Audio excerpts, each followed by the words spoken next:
Hello, wonderful people. You know what? Let's go with this one. Hi. I'm back. Maybe, possibly. Who is? What is? Where is? Have I got chat? I haven't got chat this one. It's fine. Let's go to this one and let's go and chat box. Where's my chat box? There's my chat box. Chat box is alive and well. You know what? Let's move the chat box. Let's move the chat box over so you can see all of the chat, and let's make it nice and reasonable size because yeah, we're going. Why not? There we go. So, welcome to I don't know. Well, welcome to for me what is a interesting little bit of an experiment actually. Because I am genuinely curious. I'm curious about two things. One thing I'm curious about is the state of the game and the state of streaming, because streaming feels like it's a little bit sad, if I'm honest. In 2.5, the streamers haven't had that much success compared to previously, and I know that like Scott and GSP are doing a fantastic job, but there's less engagement. Like for me personally, it's really difficult. It's genuinely difficult to pay attention to a 2.5 stream. Like I'm not enjoying it. I'm enjoying playing the game to an extent, but that's not why I'm here. The reason I'm here is because I want to do a proper review, a proper breakdown of one of the more interesting games over the last few weeks, and that game is the Adepticon final. So apologies, Marcel. We're going to do it again because why not? So what we're going to do is we're going to be bouncing between a couple of things. We've got this one up here. So we're going to be having a look at the game itself, and we're going to be having a look at the game itself from the start. But I want to do two things. The first one is I want to start doing a bit of a breakdown of 2.5 because I think it's genuinely interesting, doing a proper breakdown of 2.5. The other thing that I want to do, and I think this is key, the other thing that I want to do is I want to attempt to make a 2.5 stream useful. And the way that I intend to do that is fill all of the extra time that you have with analysis. This is going to be relatively similar to some of my older videos where I'm breaking down my thoughts. I'm going to essentially be playing the game from both sides. I'm going to be talking through the options, talking through the possibilities for each player. I want to really focus on win conditions. I want to focus on what the possibilities are for them and what they're creating by their tactics and by their correct play in all situations. Pardon me. And I'm hoping to do this live. I'm curious to see if we can create a interesting 2.5 stream by filling the dead space that you have in between, because the turns take longer now. The reason the turns are taking longer is because the players are thinking. So if the players are thinking, there's stuff for us to think about as well, right? As the viewer. And what you need as the viewer, if you're not operating at that level yet, or if you are operating at that level and you just want to have it on the background, then you need someone, like, might as well be me, who can do that commentary and have a look. So hello to those of you watching. If you got questions, chuck them out. Like, this is going to be a full breakdown of the final. It's going to be fairly similar to my Worlds reviews. I'm going to be thinking about, okay, was that a good play? Was that a bad play? Like, what's happening? Why did people make those decisions? And what's going on? And full disclosure in terms of this, I know the outcome of the final. I'm not going to tell you, but I know the outcome of the final. I have seen this game before, but I got bored and turned it off after about 2 turns because I could see where it was going. So a lot of this is new to me, but I'm going to go over the important things of it. And before going into it, I want to spend a little bit of time on TTS just laying something out for you, because this is going to be important before we really get into the stream itself. So we're going to spend a couple of seconds on TTS. So I'm going to flick over to here, and we are just going to have a look at this before we get started. So first of all, a couple of important shout-outs. Over the last few months, Flipster has been doing a phenomenal job of 2.5, getting 2.5 up, ready for the new editions and everything else. And as well as that, big props to Dion, and all of the GSP crew. I know that Will is commentating over this video. You should totally go and listen to his version of the commentary. I'm going to have them muted for this because that's not the purpose. I don't want Will talking in my ear. I want to have a look at it from my perspective and have a look at those things. So yeah, that's the whole general idea. We'll see how we go. But before we do that, what we want to do is we want to have a look at this. So this is a really important thing to note about 2.5, and I'm going to show you what is about to happen in advance, because I think we need to spend a couple of seconds to talk about it, because the players do it very fast in the video. So I'm just going to take a second to address it here, and this is the key mistake that was made at the start of the game that had so much of effect on the rest of the game. So to show you this, I'm going to put the rulers out. Now, in the game of 2.5, you're placing objectives, and in 3 out of the 5 games, then we have 3 out of the 4 games, we have 5 objectives on the board. So it doesn't matter what you're doing, whether you're doing satellite scramble or the crates one where you claim the objectives. So you're going to need 5 objectives. Now, they're going to ping at me, so I'm only going to bring them out one at a time. But I'm going to just go through the key mistake that a lot of people make at the start of the game. The key mistake is this. You place the objective down here. Now, the objective is allowed to be placed. You can see the white lines that appear. Let's just zoom in slightly so you can see that a bit better. Now, there we go. That's nice. That'll do. The white lines appear when the objective is not allowed to be placed. So you're not allowed to place it range 1 of your board edge, as you can see, or at least range 3 away from the center. Now, if you rotate the objective, you can help with that, but it's still range 1 of the board edge, so that's not allowed. Now, a lot of players like placing this first objective down here, and I'm going to show you why that's a big mistake. Let's just get some more objectives on the board and give you an example. I'm going to place the first one here, which is what Nathan did. And then the second one, I'm going to place over here, which is what Marcel did. I'm going to show you how you can take advantage of that if your opponent doesn't really understand. So the reason that is a bad idea is for this reason. First of all, rules of objective placement. The first objective has to go on your side of the board. The second objective has to go on your opponent's side of the board. You can see that I've placed this one over here. That's my objective. What I'm going to do is I'm going to color them so that you can see whose is whose. So that one is white. Change color. We'll just go blue for that one. And this one is blue. There we go. So first one is white, second one is blue, so you can see whose is whose. Then what we're going to do is we are going to place our third objective token. Now, importantly, our third objective token has to be placed on your opponent's side of the board, but what you can now do is you can place that objective token wherever you want, because as long as it isn't within range 2 of the center one, or range 2 of this one over here, I can place it on this side. I can place it over here, because, again, still within range 3 of the center, not within range 2 of anything else. I can place it over here. And the problem that you have, it's a very big problem, is if I place it in the right position, I force my opponent to place his objective all the way over on my side of the board. So what we're going to do is we're going to chuck that one over here, because I can now fit this in here.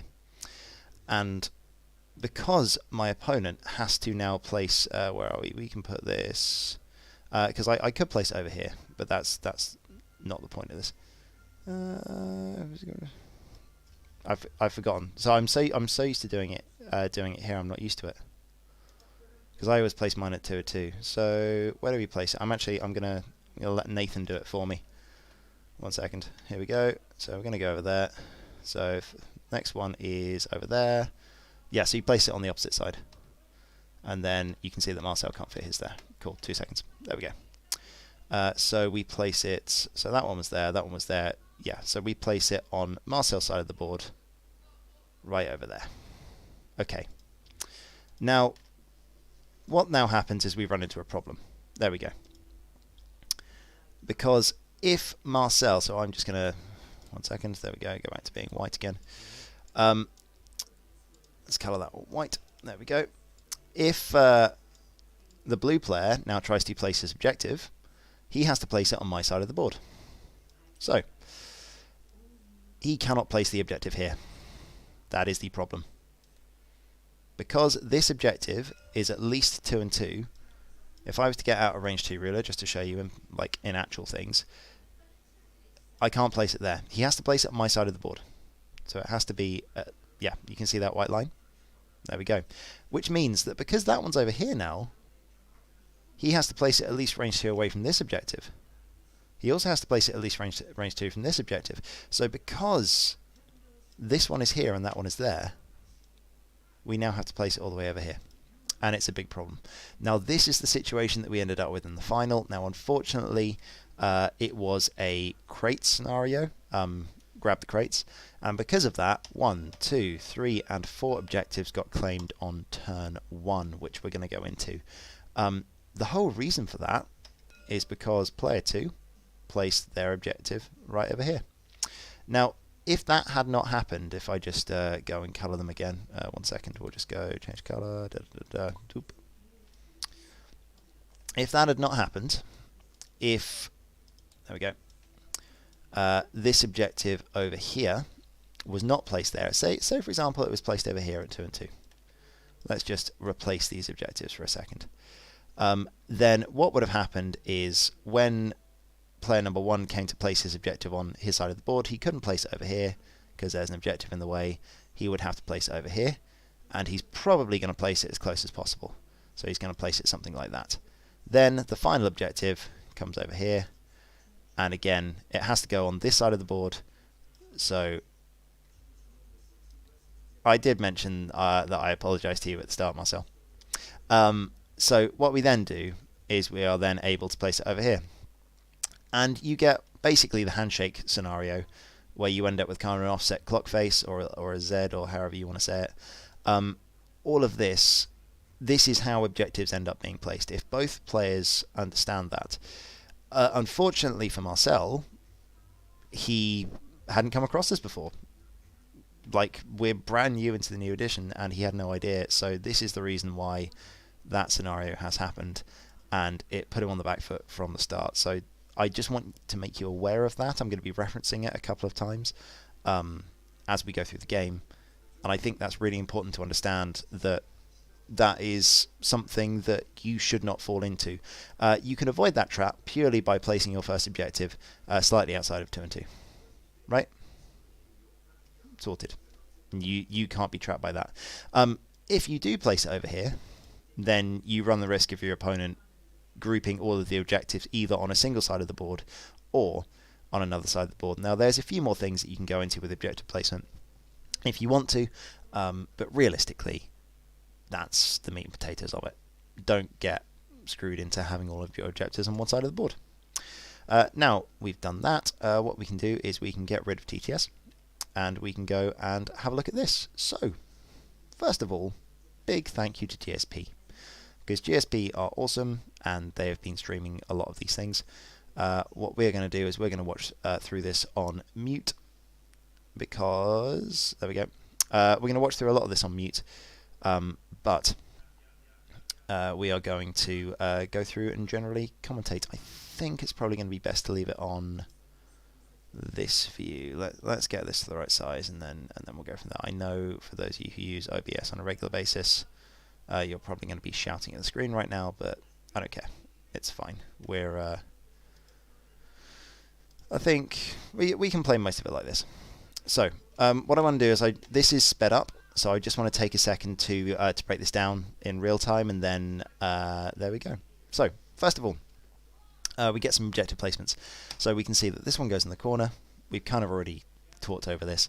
Then Marcel placed the second one over here. That was the mistake. Second one from Nathan goes over there. So we now know that we cannot place an objective on this side of the board because this one is over here, and Marcel finds that out. So we get this one placed over here. Credit to Marcel, he still try and place it as close as possible, so he's got an idea of how he wants to play. So that's the objectives. Now let's have a look at the asteroids. Both of the lists here that players are using, Marcel's is the full-on beef version. He's got a lot of rebels.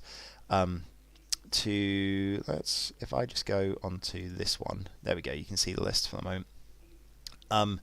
You've got a lot of beef over here. You've got Gina and you've got Netrum. They both have Trage Sims. You've got Ions and you've got Seismics. My personal preference is Protons, but they do the same job. They're a lot of threat. You can't be in that place. He's backing that up with Blount and Hobby because, of course, every Rebel list should have the 2/2 pointers. And then you've got Shara and you've got Magva as well. Magva is great for two reasons. Reason number one, you have Sabine. Sabine and bombs is ridiculously good. You can tractor beam things. You can do all of the shenanigans.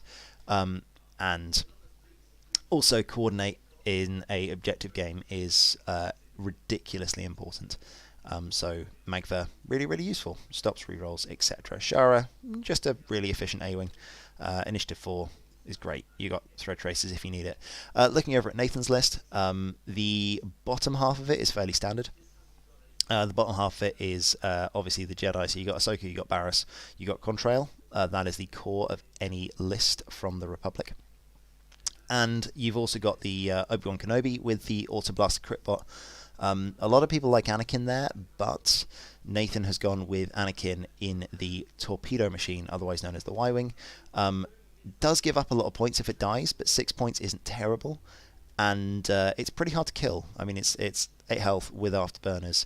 R4P allows you to do a red move and then boost, and do an action, which is pretty important because it allows you to pull off the afterburners boost. And then, yeah, the whole key of this is it's just a turn 1 torpedo and then a turn 2 torpedo. And he's just trading up. He's just doing as much damage as possible to something. And if you get in the way of something and you get shattering shot through an asteroid, it is disgusting. It's pretty good. So, let's go back to this. If we have a look at the asteroids, Nathan setting up this one in the center is pretty standard. You're trying to block off your opponent's access to the center asteroid here. Marcel's doing the same thing with this one over here. I don't mind it. He's trying to keep it out of the way, which kind of makes sense for a beefy list, and block up Nathan a little bit. Nathan's... one second. Let me just make sure I'm getting the right asteroids. So Marcel's was there. Then we get Nathan's second one here. You can see he's trying to create a bit of a wall. He's got some debris that he wants to shoot through for Anakin's torpedo. So that's why Nathan goes for this triangle. Marcel is just trying to keep the asteroids relevant, but in the way of Nathan and not in the way of himself. You can see he has all this wonderful area of space here with which to use. Now I'm just going to swap to the center camera for a little bit so that you can see the... not that one. There we go. That's my lovely face. Hello. No, we want that one because we want to see some ship deployments. So Barriss went down over here. With Barriss going down over there, Ahsoka going down over there. I like that. She's in the center of the board. She's got a lot of area of control. The whole point with Ahsoka is you don't want to be committal, but you do want to be contesting objectives. And realistically, she's probably going to pick up an objective on the first turn. With Marcel's deployment here, Magva in the center does exactly the same thing. She's able to pick up an objective, and also she's able to control and coordinate everything running around. You then have Netrum over here as the Initiative 3 B-Wing, generally threatening. Hey, Isophane, good to see you. And yeah, Marcel, check your thoughts in here as well. I'd love to hear your thinks on this because you've probably had to think of it for a while. Shara over on the Hobby over on the other side doing a similar thing. He's an objective monkey. He's looking for objectives. Cluster for the seismic. Ah, that's nice. Yeah, that makes sense. Yeah, I agree with that. Because you can see with the line there that if Nathan's going a bit slower, because the rebels are a big, scary block, that means that with Marcel coming forwards, if he kind of blasts out the gate a bit more, he's got the threat of the seismic there. Remember, his with both Sabine and seismic charges, he can use those bombs as an extension, use the obstacles as an extension of his bombs, which is quite cool. So yeah, so there we go. So Hobby's up the flank. That's in the middle there. Nice. Then, there we go. So we've got Barriss on the side, also looking for objective hunting. Then we get Shara and Blount in the middle. And Contrail tucks in the middle as well as Obi. Now, Obi surprised me going in the middle. We're going to deal with that in a second. Hey, Francois, good to see you. Okay, so Now we got a bit of road, and we're going at normal pace, which is quite nice. So Marcel wins the first road roll, and we got some B-wing in the middle. So just before we go, because it took a look, they skipped over a lot of stuff just to break down the setups. Don't mind the setups. Interesting that Obi's got a slight angle. That's nice to see that Nathan is taking advantage of the angle there for the auto blaster. It's interesting that Obi is in the middle and not on the flank, but I can kind of see it considering Marcel's deployment. Marcel has not given Nathan an easy flank, and based on the objective setup, this needs to be quite fast. If I was looking at this first turn, I would imagine that Blount is probably going to pick up the first objective over here because he doesn't really K-turn that much. And most of Marcel's squad is going to go quite fast. That's what I expect. Nathan would probably be going for these first two objectives and being a bit careful on these two.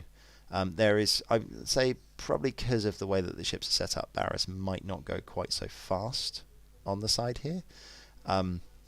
But we're in a relatively even start, apart from the fact that the objectives are skewed over to Nathan. Now Marcel has the advantage of damage, so he's running on Shara.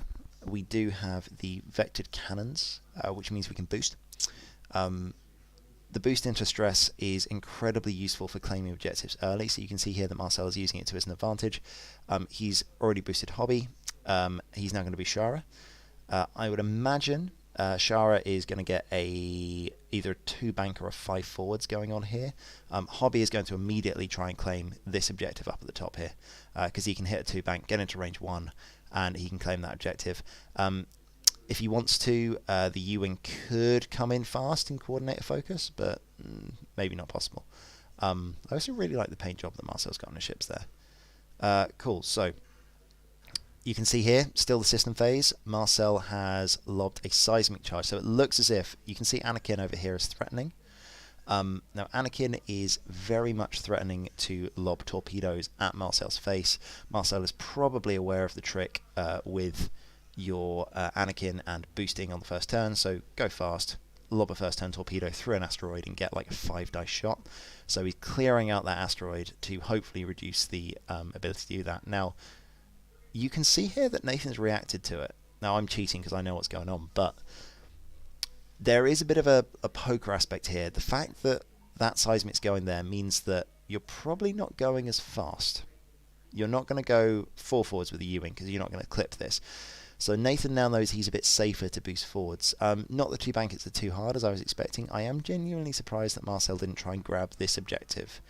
I think it's worth taking a couple of damage. I mean, the threat here obviously is you have Anakin coming in, which is why I prefer the 2-bank. Because if you do the 1 boost and the 2-bank, then you're not going to get trick shot through this asteroid.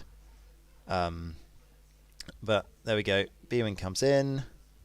We've done this before. Nice flying. So there we go. B-wing comes in, threatening center of the board.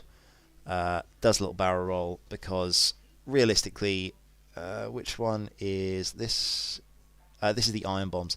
So with where you are right now, you have a perfect threaten for the iron bomb. If Nathan doesn't immediately come from the center of the board, then you're just going to plonk an iron bomb right in the center and then tractor beam stuff onto objectives.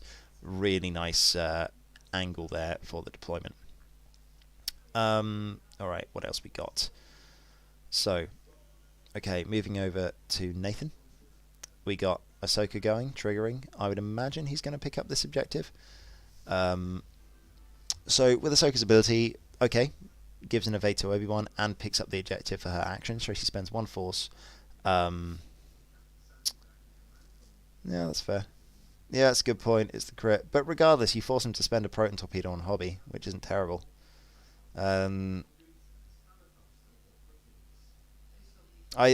disagree with that. I think you can't assume that just because your opponent might fire a proton torpedo at you, you don't claim the crate. I think you've just got to claim the crate. It's an unfortunate nature of the new game that we live in. It's important to protect yourself from damage, yes, but I think it's just one of those frustrations. What's interesting here is that there's another little bit of a tell from Nathan there that he chucked the evade onto Obi. I think he would have only checked the evade onto Obi if Obi's gone fast. I do like this. I like this from Marcel a lot. I like this bit over here. He's really threatening that center objective. He's got the B-Wing over here. He's got Shara coming in and being a massive threat. Obviously, Blount has then gone and claimed that objective, which is nice. So yeah, we've got some ideas and stuff here. So here comes the Barriss monster. Yeah, so Barriss coming in.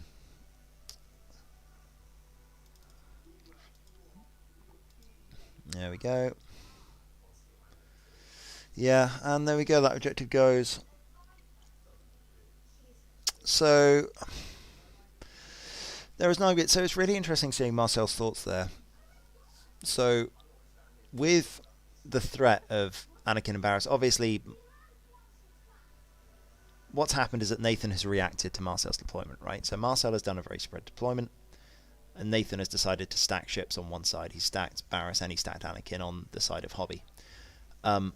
Now, Hobby gunning for that objective early and then getting torpedoed in the face is bad, but if Barriss is coming that far forwards, then you can threaten him as well. If you are pointing Blount, you're pointing Magva, and these other ships that way, then you can threaten that. And I think it probably would have been like having Gina next to him to threaten Barriss and maybe slow him down would have been good. Suicidal Obi into the center. He's got the objective. He's got force. He's not too unhappy. And again, we're gunning this way. So now it's a 4-to-1 objective count for Nathan, and that's not ideal. But it is still like it's not game over. Marcel has a reasonable deployment here. Now the issue that we've got is, I think, the stop at the start. See, I think we would have been fine if everything had gone about this speed. The issue that we have is that these guys are looking a bit slow. And I don't know, I'm still stuck in 2.0 ways, but I feel like having the bits over here would have really helped. Yeah, it feels like we're in a little bit of a stuck situation. So we're going to a little bit of shooting this turn. Let's see what happens. So we're going to get some shots over here. We'll see what happens for Obi taking any damage. I don't expect him to. I think you're probably taking 2 shots. You've got Shara and you've got this one over here. Anakin didn't end up doing a stupid boost. So he's just said, this is fine, I'm just going to target lock an asteroid just in case a jam comes through. No worries at all there. Right then, so we've got some shots. We're going to have some nothing shots over on this side of the board, but we might have some important shots going over on this side of the board. Let's see what happens. Right then, start combat. Not sure what the penguin is. Oh, that's a ghost. Don't know what the ghost is. Maybe an objective token? Unsure. Anyway, so the it's not on the screen. The scenario. Oh, it is. It's in the bottom left. You just can't see it very well. It is salvage, claiming the crates, which is arguably the best scenario for the Republic, which doesn't help. But yeah, so in terms of this, we get a little bit of shooting. Yeah, you get an A-wing. You might get the B-wing going. That is a 4 agility long range shot with some stuff.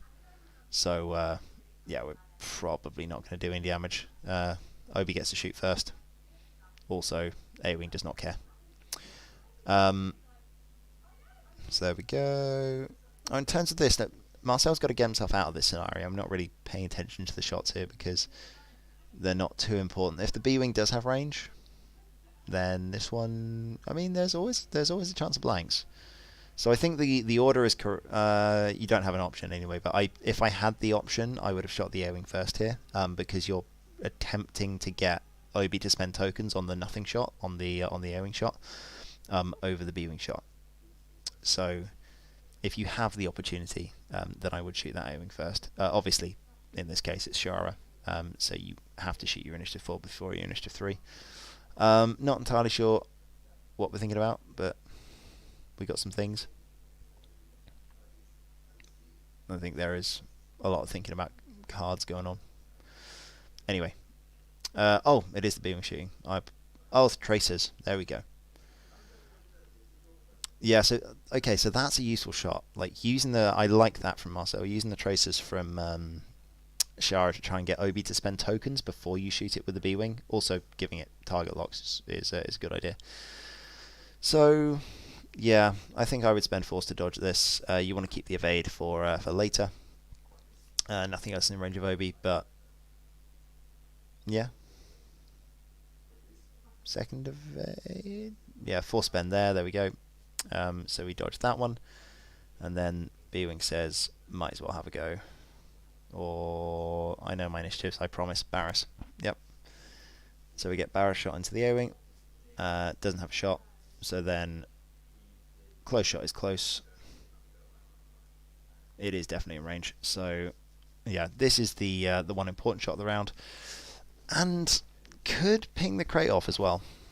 Not with that. We get 2 hits, so unlikely for that to do anything. He does have the focus,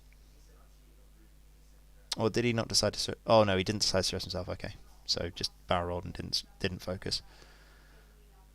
And then over there. Cool. All right, end of round. 4 points to Uno.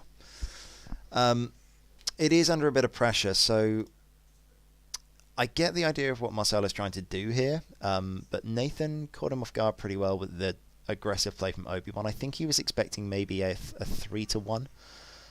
This is why I do think that he should have grabbed this one over here, because yes, you're risking hobby, but at that point, if you don't get some crates on board, then yeah, you're going to have problems. And forcing Anakin to do the burner's boost into danger, I think, would have been a good idea.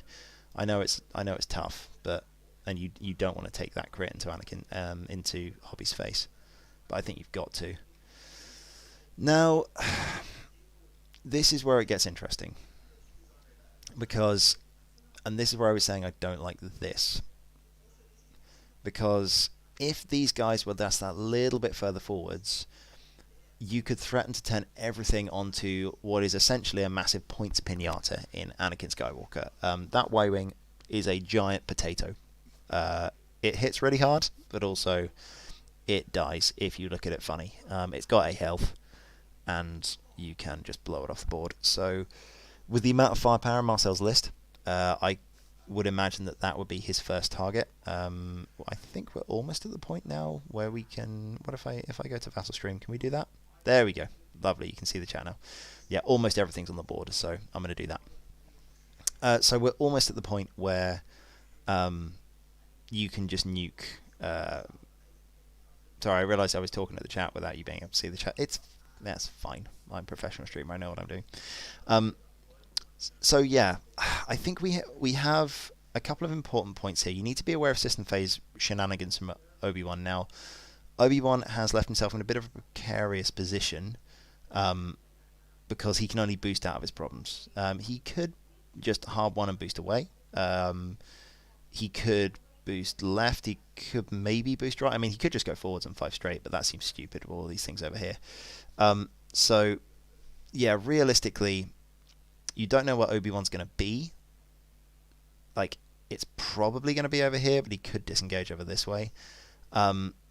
Now, the other issue that you've got is Ahsoka has shenanigans that she can pull, so Obi could be coordinated after he does things. I think there is too much risk going for Obi.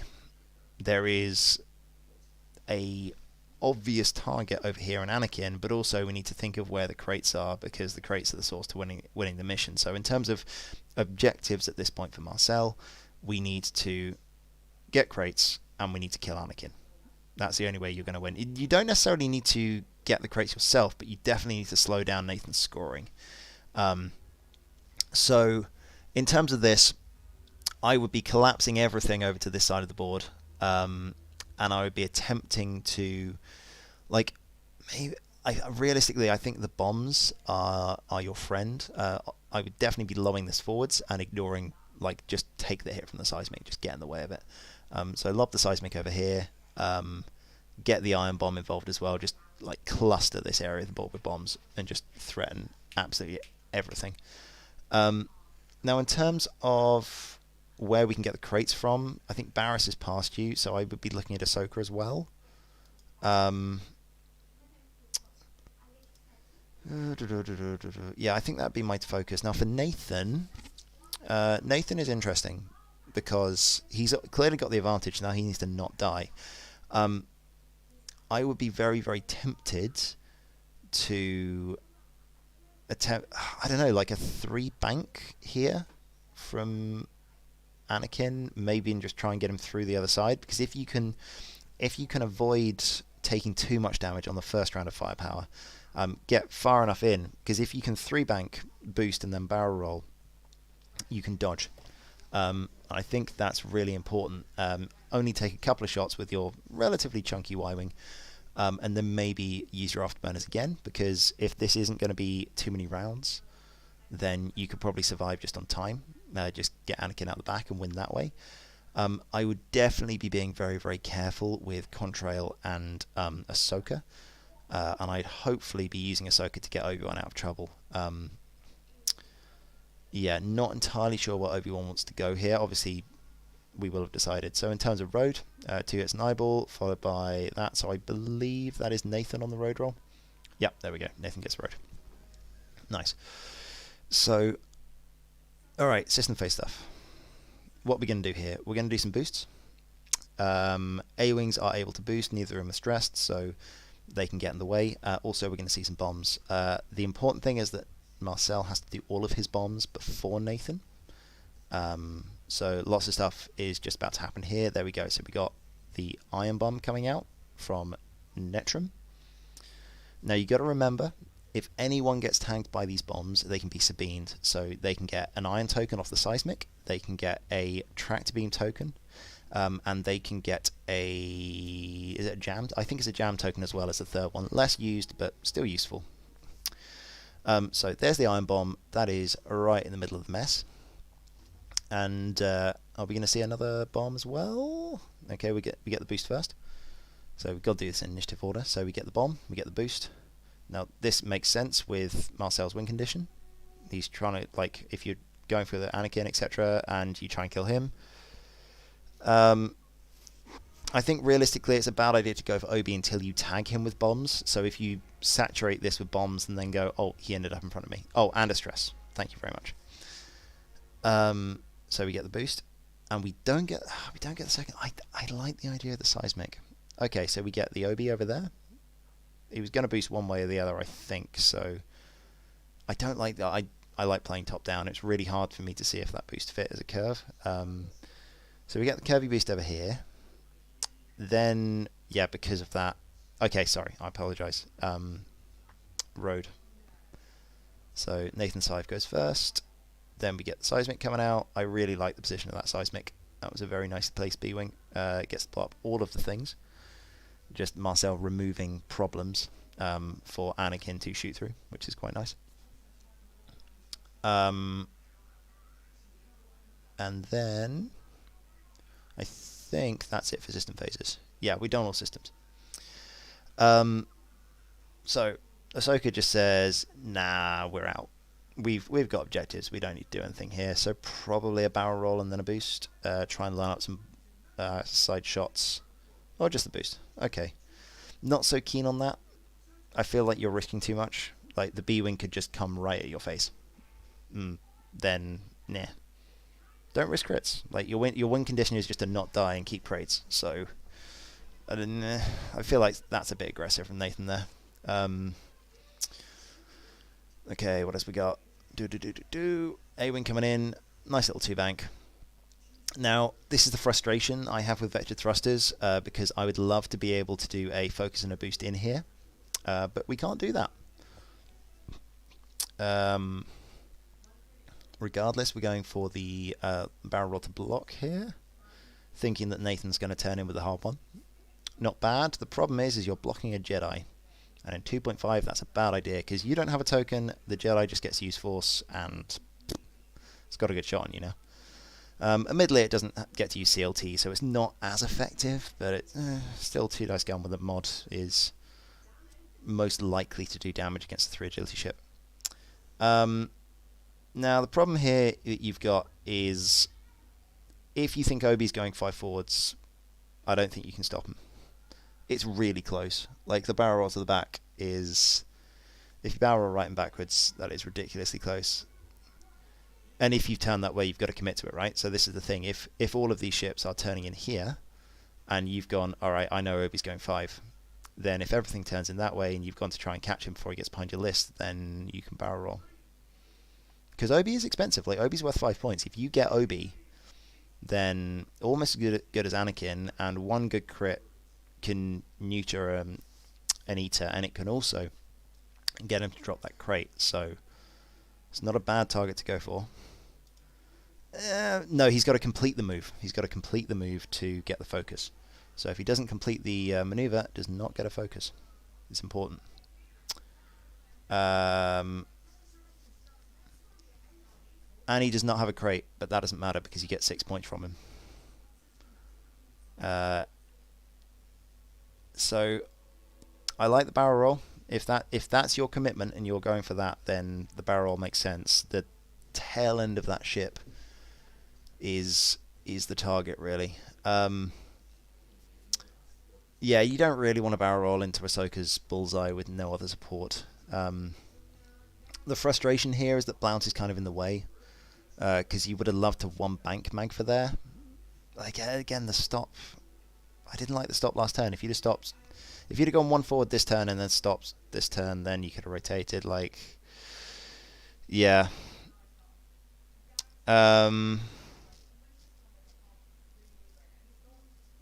Yeah, no, that makes sense. That makes sense. Nubs are parallel, hard to measure full moves, but that was the idea. Here I thought I went too fast and was considering. Yeah, I mean, it's ridiculously difficult to try and judge the pre-boost into the 5 straight into your 1 forwards and a barrel roll. Like, I wouldn't expect anyone to be able to do that accurately. Like, the fact that it was that close is ridiculous.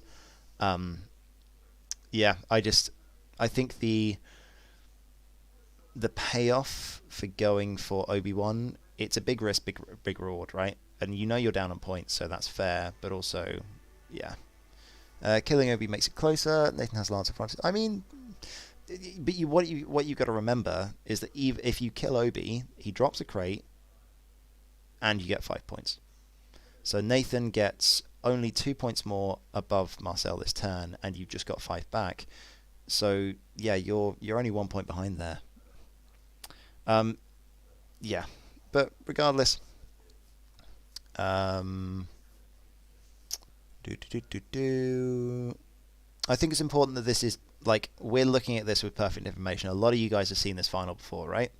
So you know that Obi's going 5 forwards, and because of that, that's affecting judgment. I think it's important to note the possibilities, and I understand why Marcel is doing a lot of these moves based on where he thought Obi was going to go, because if you're going to catch Obi in the front of the B-Wing, then all of those other moves make sense.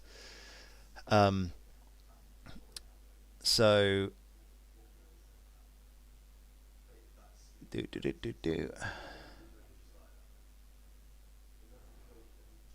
So LeBonc, what's let's see what happens. Yeah, exactly. Killing Obi is a tight game. So I like the strategy. I like the plan. Like, obviously Marcel has to kill a ship, right? He's done the trade. The trade-off was I'm going to attempt to kill a ship instead of getting all the objectives, right? Can I get the score on the picture? I can do, but we don't really need it. Let me just move the. Give me a sec.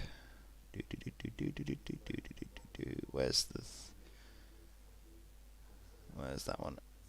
Boop.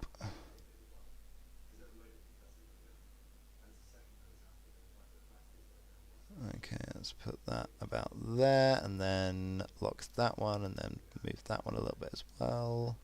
There we go. That better? We can see things now. Oh god, yeah. Like, D turning up to judge is a beautiful man. So there we go, and I think that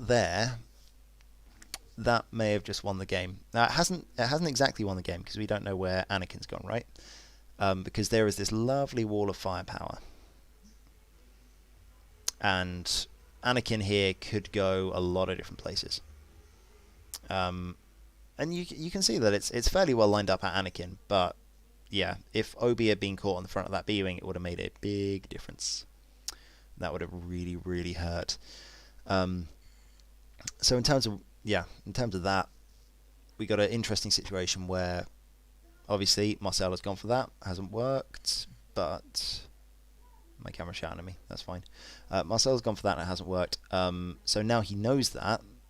He's now thinking, okay, I've got to reassess my plans. Like, what do I now do with my initiative 5? Because Gina's just about to move, right? So yeah, this is the point where you can see, okay, we've got a problem. How do we get ourselves out of this problem? Because if you don't kill a ship this turn, then Nathan is another 4 points ahead, and then it's 8-2, and that starts to be a really big deficit. I had this against. I see Paul in the chat. We did this last night, and I was attempting to use exactly the same tactics as Marcel was. I missed the kill and had exactly the same situation where I was. It wasn't a scramble. Sorry, it wasn't a salvage. It was a scramble. Whereas I decided not to claim the objectives because I didn't want to walk into 2 torpedoes. So I decided to go 1-3. On the first turn, and then it was still 1-3 on the second turn because I went for killing things. Because I missed, it was 2-6, and then yeah, it became untenable. There we go. Okay, so sorry, we were still like that was D sorting stuff out. That was a long judge call. Anyway, so yeah, that was it's a pretty big call. There we go.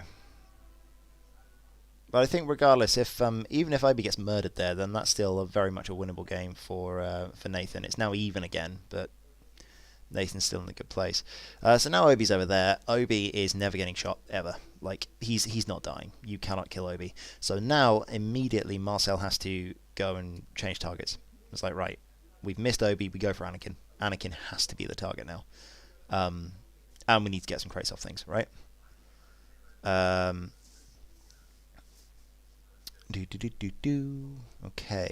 so yeah, now this is where the interesting scenario is, because if you're taking one of these alpha lists, you have to make sure you get a ship, and this is why I was talking about going for Obi, because now that you've missed him, you've basically gambled the game on getting him, and if you don't, then you don't. So not only do you have to go for a ship that's expensive and killable in the enemy list, you actually have to go for a ship that you know you can catch. That's why it's important, I think, to go for the Y-Wing in this situation, because beat up that points pinata. Punish, like, Nathan took Anakin Y-Wing, punish him for taking Anakin Y-Wing. Like, that's what should be done. So there we go, the B-Wing comes up there, and let's see what happens, because we're still in a really interesting situation right now, because that Y-Wing, if it goes anywhere near, it could catch. Now, I don't know, I'm just going to look at how Sabine works, because this is important. Is Sabine able to be triggered off of a seismic charge?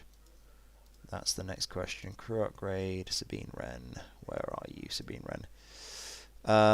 The effect of a friendly bomb, I believe so. So I think you can trigger it off a seismic charge. There we go. So if you can trigger it off the seismic and Anakin takes a seismic, then you can just go, oh look, here's a tractor beam. Now, I do like this from Nathan. So if he can get away from the seismic, which he is absolutely trying to do. Oh, no. Well, okay, interesting. So he gets nailed by this. So the iron bomb doesn't hit anyone. That's fine. That's acceptable.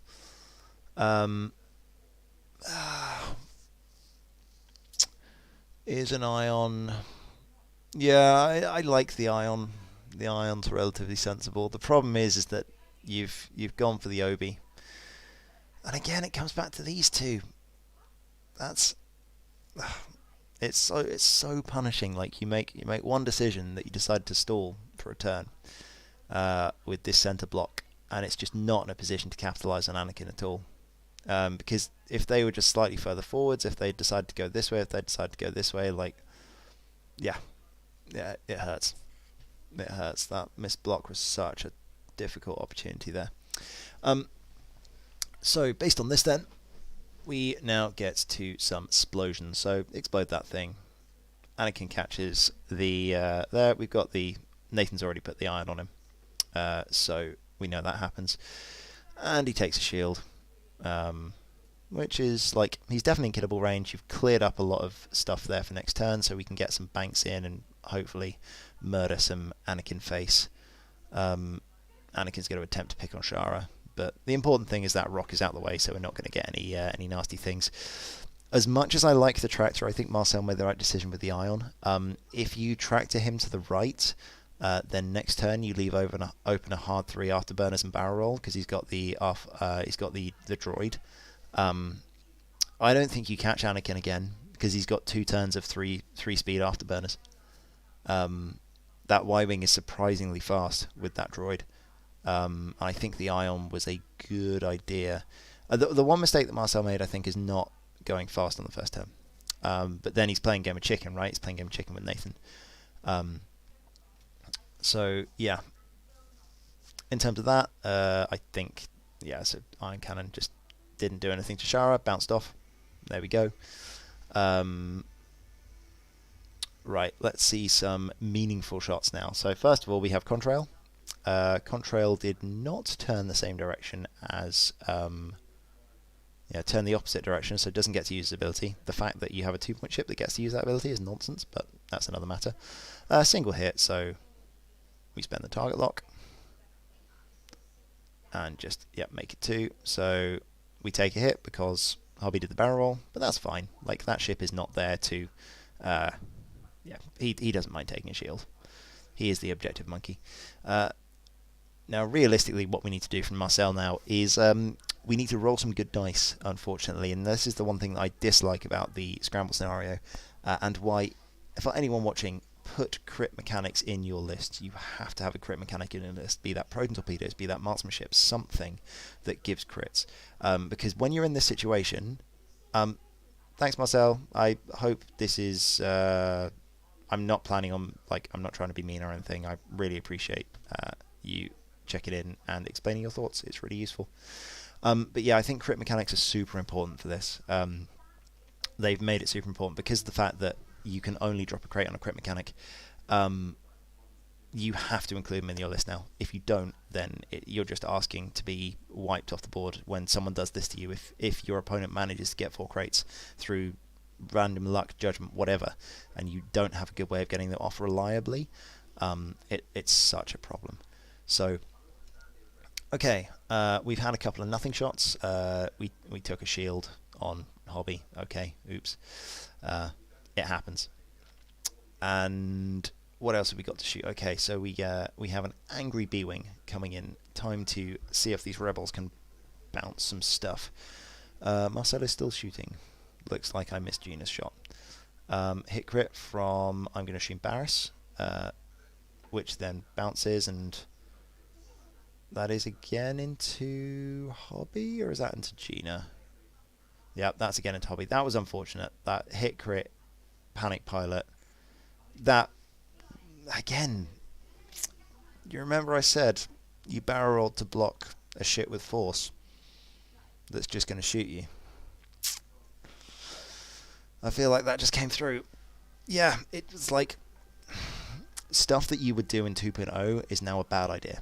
Like blocking Jedi is a bad time because they just get modified shots and you don't. So don't try and block them.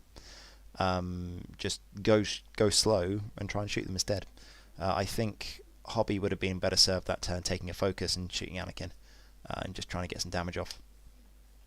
Which is why effective thrusters, I know it helps you get objectives, but I'm a fan of the focus to boost. But that's just because I'm old and set in my ways. Right then, so we have a Shara. Shara says single hit, and yeah, it's a Jedi. Jedi doesn't care. Okay, so now to the slightly more important stuff. Do we have any B-Wings, any U-Wings in range? Doesn't look like it. It does not look like it. So it's all 2 dice guns here. We're probably not going to do any damage. None of this is important. Alright, moving on. Let's have a think about the next turn. So we're in danger. We've just gone... what is it now? It's going to be 8-2. And unfortunately, we have a very, very squishy hobby. Derek is not in the best way. He's probably going down next turn because he's got 2 stress tokens. And yeah, is going to have a pretty bad time. So what can we do to claw ourselves out of this situation? We need as many points as possible. Thankfully, Marcel has a very nice solution, which is murder Anakin. Murder him with all you have. What I would also argue is you need to get a couple of things off. So you need to start getting people to drop crates. Ahsoka is an issue, so I think getting Contrail just with a cheeky little plink would be nice. Starting to deal with Contrail on Barris would be quite important. Who has Marcel's crate? I think Blount has the crate. The issue with Blount having the crate is that Obi is probably going to get pinged. Right, 2 seconds, we're just going to pause. You're going to have a break. Doop.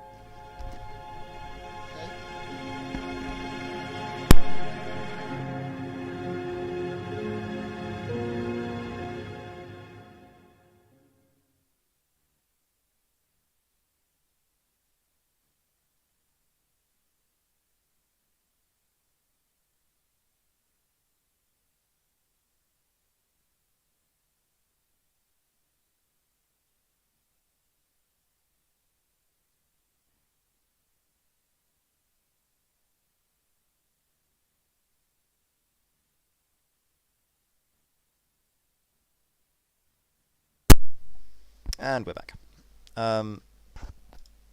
So yeah, I think now the realistic situation, because it's 8-2, you need to start killing things, and Anakin is first on the menu. If you can, then you get some crits onto things, but yeah, point everything at Anakin and murder his face as soon as humanly possible.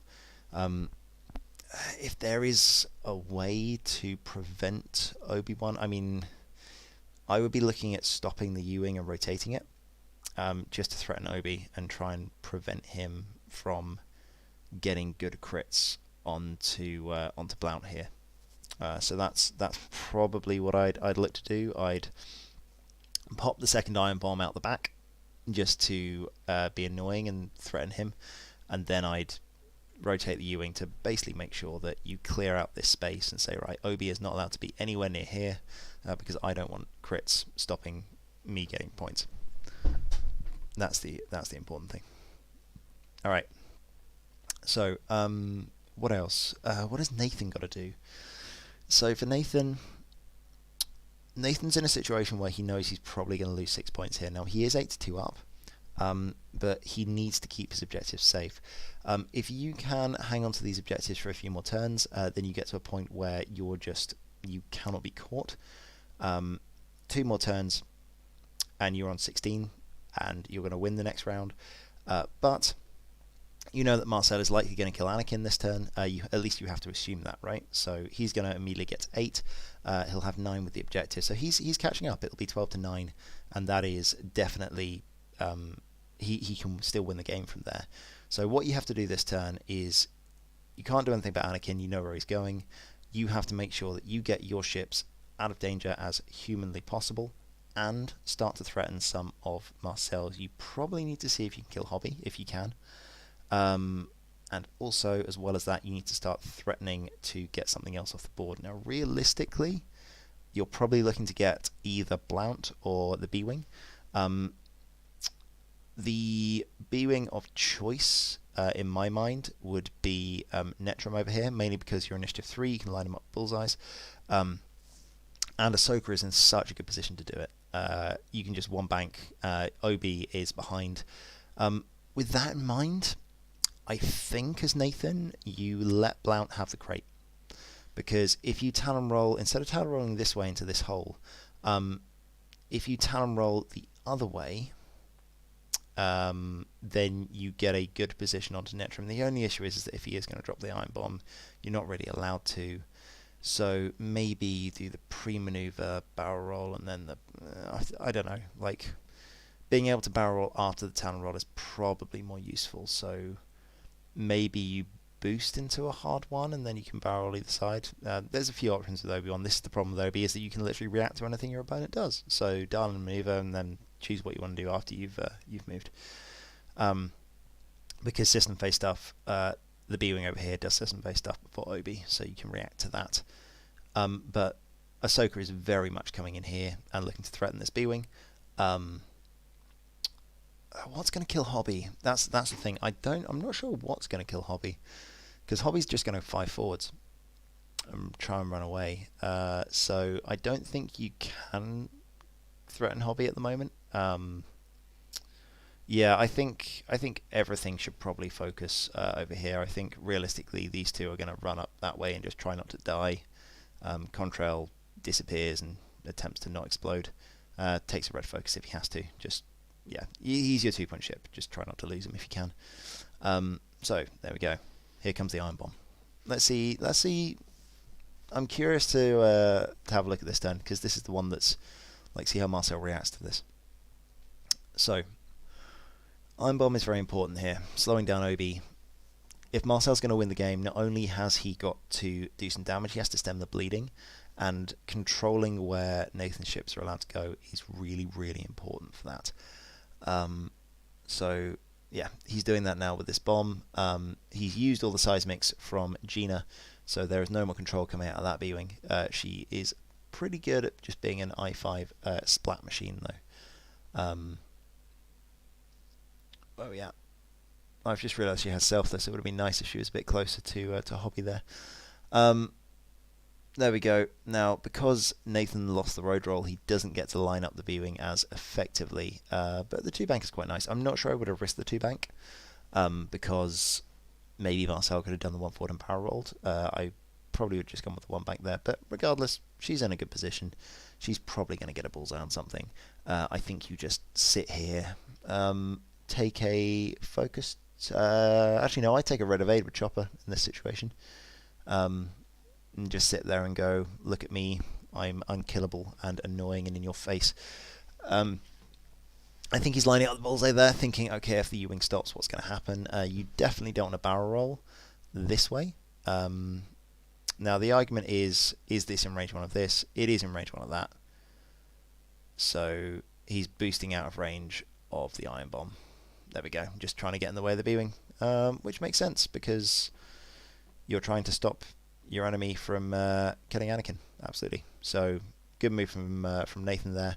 If his intention is to keep things alive, then yeah, Ahsoka is attempting to stop. It's still a bit risky because you don't know where everything else is going, but it seems likely that everything's turning towards Anakin, so you may even get a free CLT shot there. That seems nice. Also, I just realised you block your opponent onto your own iron bomb, so pretty good there. Pretty good there. Hopefully we have not gone 1 forwards with the B-Wing. Cool, so Ahsoka does Ahsoka things. Right, what we got?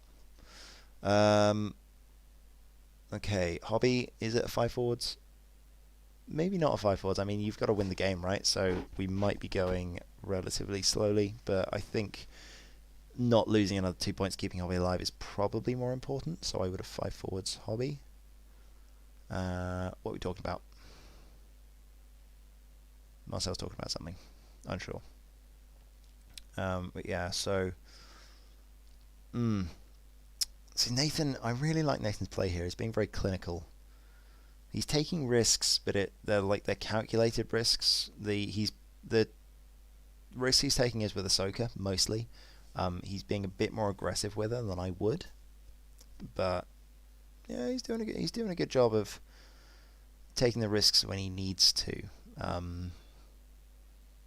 Yeah, we'll see. So there we go. Magva saying, "I will punch you in the nose," which is always quite nice. Needs to kill. Unsure where that stress is coming from. Don't know. I've got the sound off, so I'm not sure if there's any table mics going on there. Coordinate to coordinate. Not sure what's going on there. Don't know. Did he forget that he had stress in them from last turn? I think maybe they're tired. Like, to be fair, this is at the end of a really long day, so they might just be quite tired. I think they're trying to work out what was happening with the stress, but Magva shouldn't be stressed. She went one forwards after she got the stress last turn, so neither Blount or Magva should be stressed from last turn. Now I'm just trying to think of odds and statistics here. Now, because you may have slowed down Netrum over here, what you're going to have is you're going to have 3 dice gun focus, 3 dice gun focus, and lock, probably. I mean, depends if Magva decides to coordinate or not. So you're going to have 1, 2, 3, 4 shots. 4 decent shots anyway, because Hobby is disappearing. So 4 decent shots. Need to do 3 needs to do 2 damage, 1 needs to do 1 damage to kill the Y-Wing. Which is why this B-Wing over here is so important. And the fact that the 1 straight is just a bump. Oh, no. Ooh, that's important. There we go. So, if the B-Wing gets a shot on Anakin, then that's a really, really big deal. Because, again, if you can get that extra shot, it is likely... Hello. We're going to have to go away. You get a block list. And you get a block list by viewers. We don't need viewers. We have the X-Wing community right here. Nope, that's a bonk. So we did do the 2 forwards, tried to dodge the block. It's fine, it's just going to crash into the back, it doesn't matter. Yeah, that's a really, really important block there. Not having another shot into Anakin may make all the difference for Nathan and keep that ship alive. Also, that is a very sad B-Wing for next turn. That basically confirms the fact that poor little Netrum is doing absolutely nothing for the remainder of the game because he's going 1 forwards, pointing at an asteroid and then being sad. So, there we go. What else? Well, I think, realistically, after that, we've really got to just hope for some good dice here. Now, the question is, where are we going to end up? Are any of Nathan's ships going to end up in front of Marcel's? Because from the looks of it, these two are just going to disappear. We're gonna poof. We're gonna disappear. Marcel's got the 5 forwards in his hand, so I'm guessing that that's just going to be 5 forwards from Hobby. Hobby just goes and runs away. Oh no! Wait, did we not do Hobby? I'm very confused. Are we not going to do the initiative 3 before the? Or was it just easier to move it first? I think it was just easier to move the Jedi first before moving Hobby. So we've just decided to do that. As far as I can see, either that or they've just forgotten that 4 is bigger than 3. So, oh no, we're having a break. Go on, do. There we go. Right. Yeah. Apparently we've just. Maybe Marcel just decided to crash. I don't know. I genuinely don't know what happened there. I haven't got the table mics on, so yeah. It looked as if Hobby was going to go 5 forwards and then didn't. And now Barris is in the way of literally everything. So let's see how much of a mess that makes of all the manoeuvres. There was an argument for pre-boosting Shara here. And just getting right up in Anakin's grill. And there goes a Blount, 2 banks to the left. No, that doesn't make sense to me. you've got to get a certain amount of shots. Like the Y-Wing may be a potato, but it's still a 7 health potato. You need to get a certain amount of shots on it to kill it. I think this was the turn to capitalize on that and put everything at the Y-Wing. That's pretty much game over.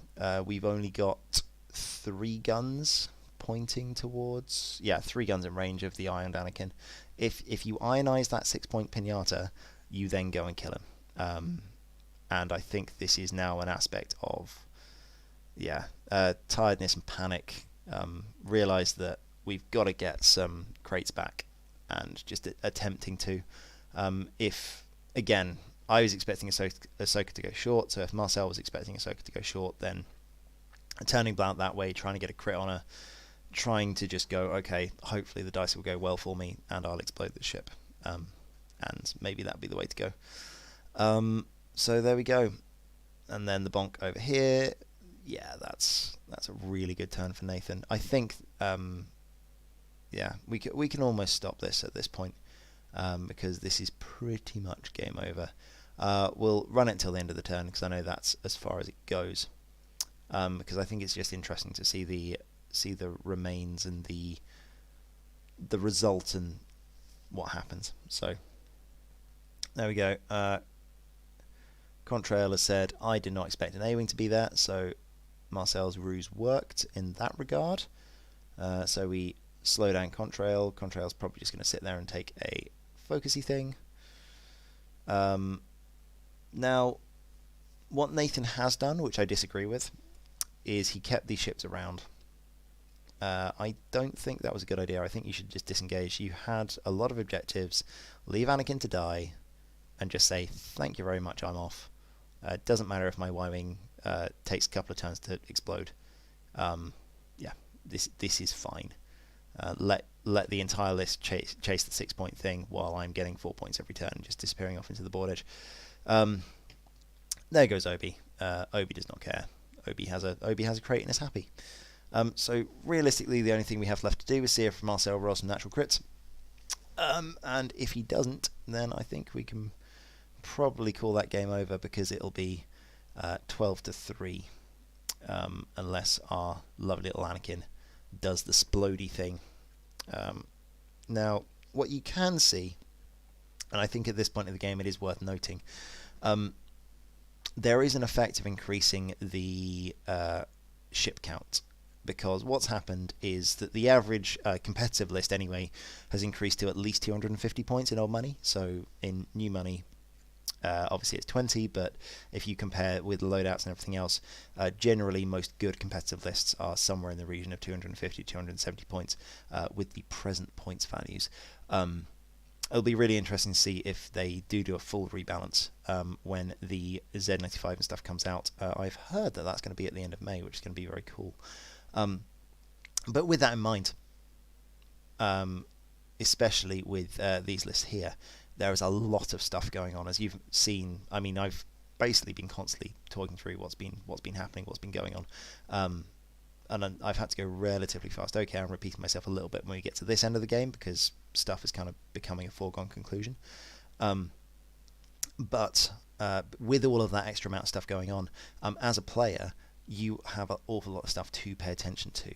There is a lot of system phase triggers going on. There's a lot more cards to pay attention to. There's a bit more gotcha X-Wing as well, because it's very much more difficult to keep track of what every single card and what your opponent's list does.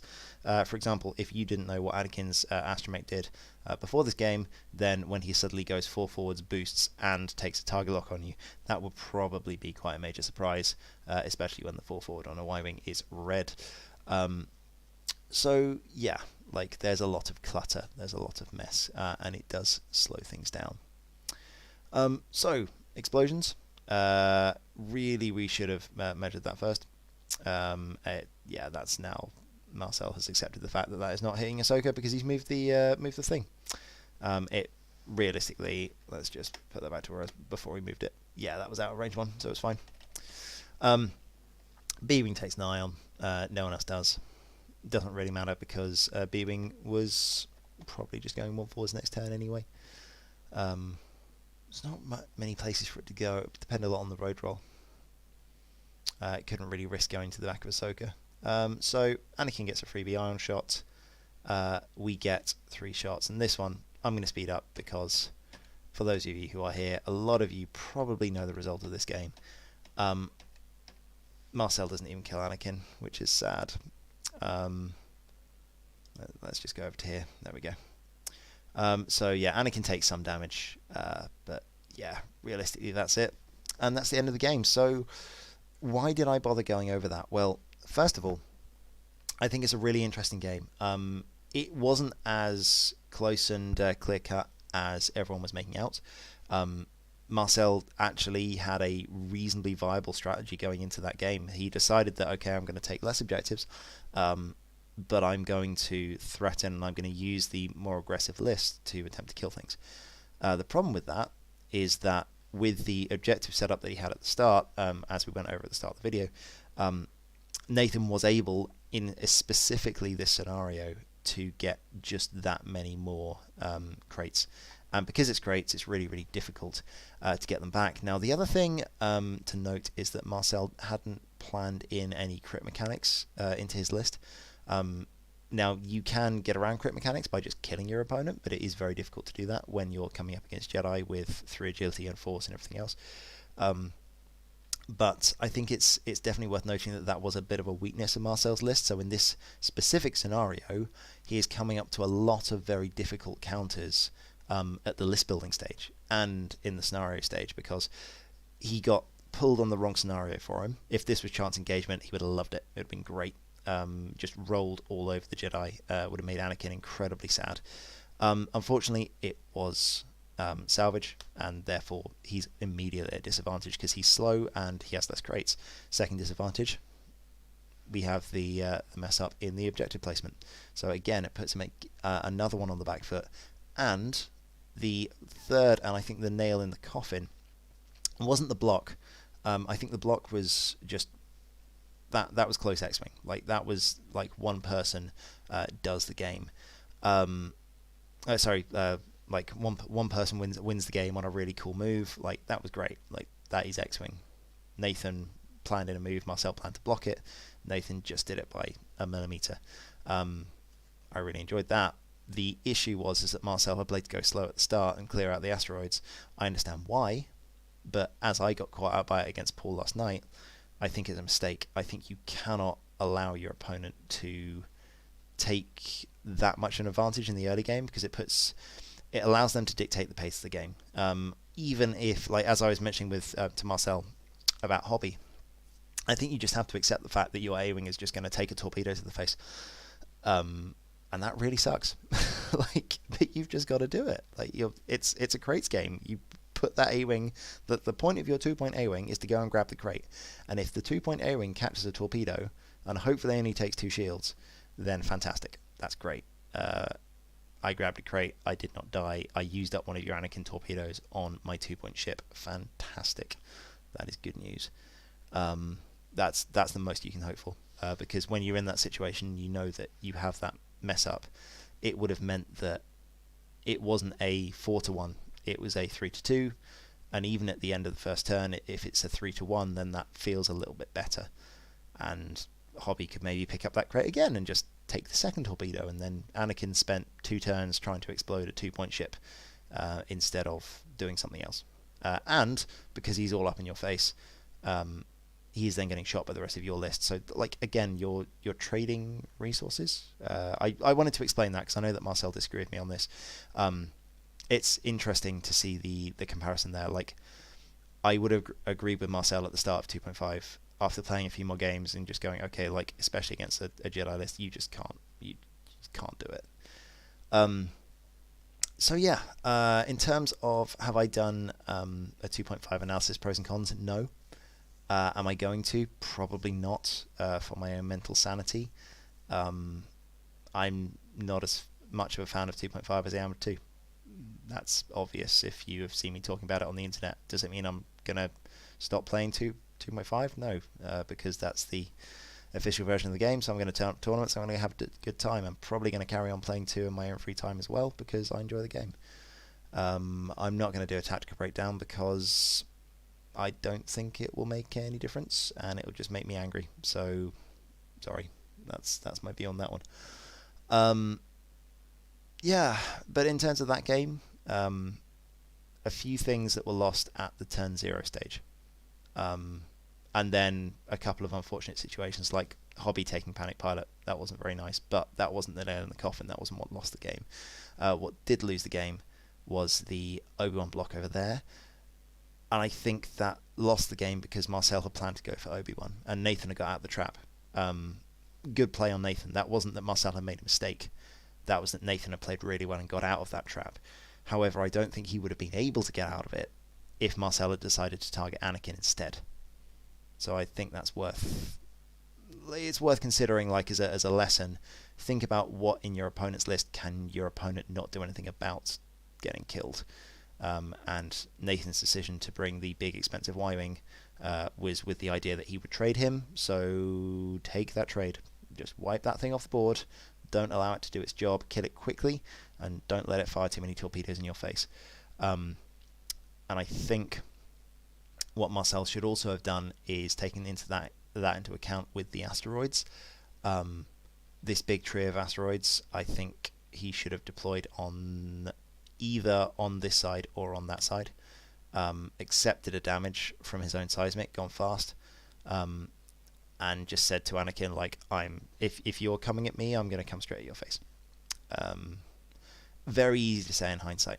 I wasn't playing however many games in 2 days. I'm looking forward to playing UK Nationals, where you can probably see me faceplant and have some fun with my list, because I'm going to be taking Rebels to that one because I think they're pretty good. But yeah, so that is a general breakdown. Hopefully you enjoyed that style. I think realistically, that's how a 2.5 game needs to be commentated these days. You need to be able to keep up. You need to be able to keep the audience's attention, and with those big breaks, you need to be thinking about, okay, what's this player going to do? What's that player got to do? Like continually reassessing the win conditions, as well as, because something that I don't do very well is the explosions and the noise, and this is where I love Will and Dion. I think they're great, and Scott and Hexard. They're very good at making commentary interesting. I just talk and make it boring, but hopefully it's interesting. Like the stuff that I'm adding is useful, but I don't do the whole like, oh, this is really cool, look, Obi dodged the block and blah blah blah. Like, not my thing. Regardless, that was an analysis of 2.5. I'm hoping to do some more of these. I'm also considering turning on the Twitch subs for once in my life, because as I work my way towards UK Nationals, we're going to see some more competitive play, and yeah, I thought that'd be actually quite useful to get on my Twitch stream. So with UK Nationals and maybe Worlds on the cards, we might see some proper competition style play, and that will probably work my way onto the Twitch channel with some subscription-based access if you really want to go and see some full competitive like breakdowns and everything else. Regardless, I will see all you lovely people on the flip side. Keep playing X-Wing. Doesn't matter what kind of X-Wing you're playing, as long as you're playing, because it's really sad for me that there is some pretty low attendance at tournaments, certainly on the Europe side of things. I know COVID sucks, and I know that obviously it's been a bit of a shakedown with the game, but I would love to see all of you people at tournaments soon. So, yeah, peace out. See you soon. Bye.